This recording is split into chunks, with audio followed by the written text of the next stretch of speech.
It was about this time last year when Youngkin made it a point to listen to parents and eventually took their concerns straight to the governor's mansion. And this time around, many of those same issues are clearly on voters' minds.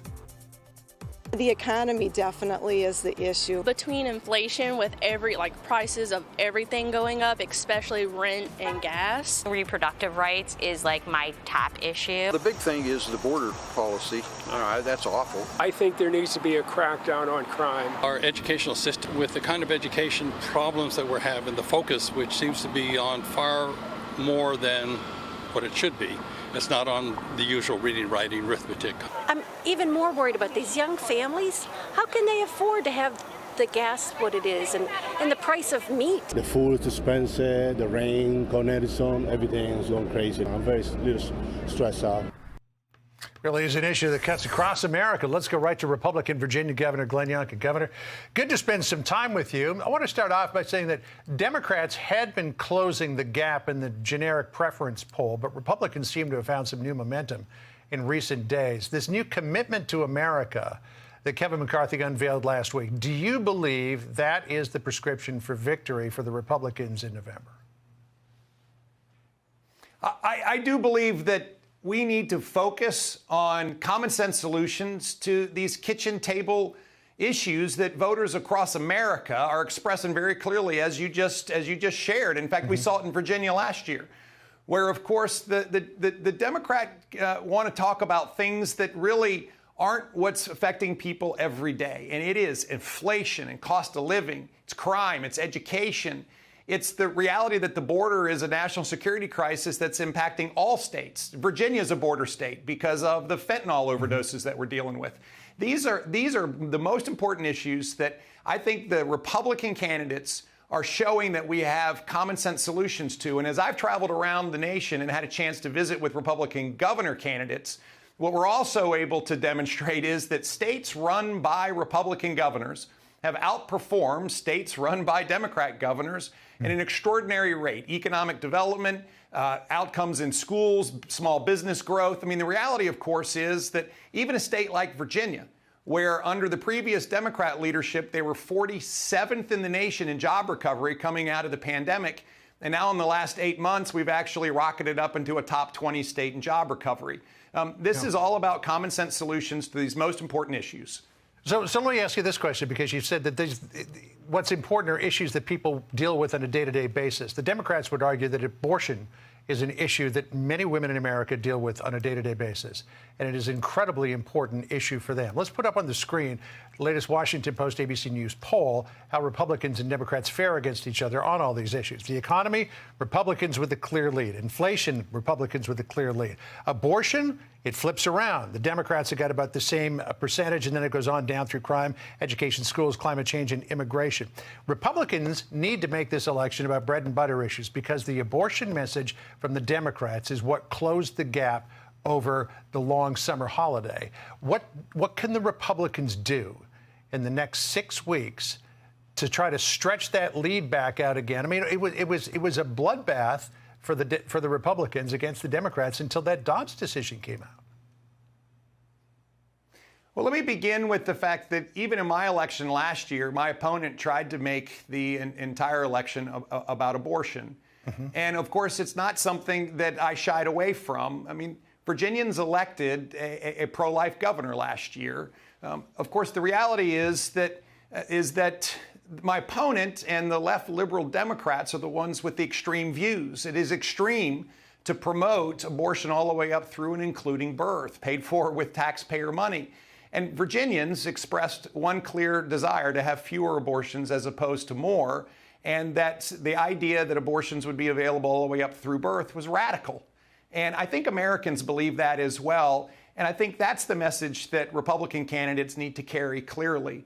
You're 100% right.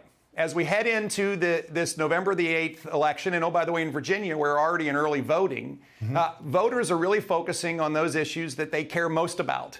And of course, pocketbook issues and runaway inflation that really represents the failed Biden presidency when it comes to managing our economy. Crime, which represents the fundamental belief from progressive liberals that you bring fewer resources as opposed to more resources, and guess what? Crime goes up.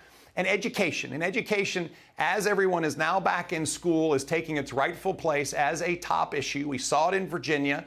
And let's just be clear, parents matter. This is not a Republican versus Democrat issue. This is a parent issue. And I think we'll continue to see education play a huge role in the outcome of this election. Governor, let me come back to crime, which you mentioned just a moment ago. My colleague, Katie Pavlich, one of her favorite things to do is go on the Nextdoor app and check on what's going on with crime in her neighborhood. And then when you listen to the far-left Democrats, this is what they're saying about crime. Listen here. Defunding the police has to happen. We need to defund the police. Yes, I support the defund movement. Talking about the reduction of our NYPD budget and defunding a $6 billion NYPD budget. Not only do we need to defund, but we need to dismantle. Now, that was the far left of the left. There's no question about that. President Biden has tried to come out and say, no, I'm not for defunding the police. I'm for funding the police. But do they basically own what the members of the squad said? I think they have to. And the reality, when we speak with community leaders in communities that are really suffering a dramatic escalation in violent crimes, is they want more police on the street. They want more prosecutors in order to keep people in jail. And oh, by the way, they would like more activities for their children so that their kids have positive things to do. And those are the kinds of things we're pressing forward with in Virginia. But by the way, the bottom line is we see a dramatic gap between full staffing and current staffing in almost every police agency. And this has to be the primary goal, is to reestablish full staffing and full funding for training and equipment and personnel. And that's got to be our first step in making communities safer. And that's what we're doing in Virginia. So like all polls, this ABC News Washington Post poll was a bit of a popularity contest as well. Biden's approval rating in this poll is at 39%. His disapproval rating is at 53%. And Biden has, in the past, inextricably linked himself to the Democratic Party. Listen to how he put it. I am the Democratic Party right now. The platform of the Democratic Party is what I, in fact, approved of. That, given those poll numbers, that's the sort of thing that Republicans could put on a loop. And I think Republicans are. I mean, the reality is that we're gonna see Joe Biden's perception from voters reflected in how they vote. And let's just be real. Inflation's at a 40-year high. We're seeing the economy all of a sudden be forcibly stalled in order to combat it. We've got challenges in our schools where we've had dramatic learning losses and kids have suffered because of unforced shuttering of schools by Democrats all over the nation. We're seeing high crime. And oh, by the way, voters are asking one basic question, which is, why would I support any of that? When in fact, there are common sense solutions to all of these issues. And that's what Republican governors have demonstrated that they're doing. And oh, by the way, that's where our Republican congressional candidates and Senate candidates are in fact promising that they are going to stand up and press forward with. So the former press secretary for President Biden, Jen Psaki, has become remarkably candid since she left the White House. She was on Meet the Press yesterday saying, here is the choice that voters have, and here's what it means for Democrats. Listen to how she put it. If the election is about who is the most extreme, as we saw, Kevin McCarthy touch on there with Marjorie Taylor Greene, I'll say her name, sitting over his left side, then they're going to win. If it is a referendum on the president, they will lose. So you are a candidate who was known as a Trump candidate. You tacked hard toward the middle to make sure that you didn't alienate all of those moderate voters, and you won election, in part, too, because Terry McAuliffe really put not just one foot in his mouth, but both of them, all the way down to his stomach. But what do you say to some of these candidates out there in the Republican Party who, to many people, do look like they're on the extreme end of things? I first say that candidates need to recognize that they have to stay true to who they are. And that's one of the things that I was able to do last year is establish a platform and run consistently on it for the entire campaign. And then, oh, by the way, deliver on it when I was elected. I also think it's really important for candidates to recognize that this is not an or moment. It's an and moment. We brought together forever Trumpers and never Trumpers. We brought together Tea Party members and libertarians and moderates and a lot of Democrats, not because we said anything different, but because we fully engaged with these common sense solutions to these critical issues. People want candidates and they want elected officials who represent getting things done. And I think that the success that we've had in Virginia in translating a campaign platform into real success, I think only furthers the idea that common sense solutions are ones people can believe in. And that's what Republicans are running on this year. Governor, we should point out you're at G3 Community Services, which is a charity which works towards strengthening the family. You have made it a point as Virginia governor, because you're one of those fortunate people who doesn't need to take your gubernatorial salary. You have been donating your salary to various causes. Back in the first quarter, you donated to first responders counseling. You donated to a veterans group after that.